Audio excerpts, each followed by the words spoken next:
Puiu, mi-e cam foame. Ce faci astăzi de mâncare? Eu nu gătesc nimic. Fă-ți ceva aici, băia mare. Ce să fac eu, că nu mă pricep prea bine? Știi că orice e mai bun făcut de tine. Hai, lasă vrăjeala, că în trecut m-ai fraierit. Unde te crezi, la pensiune? Vrei să fii servit? Eu? Te-am fraierit pe tine? Da. Cred că e cam invers dacă mi-amintesc eu bine. Când mai prins în plasă, mai vrăjit cu fripturică, o ciorbiță bună, uneori și o gogoșică. Eu nu știu cum ți-e foame, că azi n-ai făcut nimic. Robinetul pică, face pic, pic, pic, pic, pic. Rufele se spală, nu se lasă la dospit. Pune și tu mâna, că eu chiar am obosit. Zi de zi fac treabă, mă mai pui și la gătit. O să fac și astea, dar mai lasă-mă puțin. Mai am un episod, mă uit la el și vin.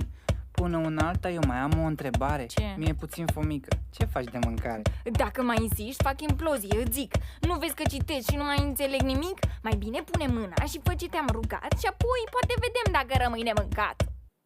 Totuși, ce faci de mâncare?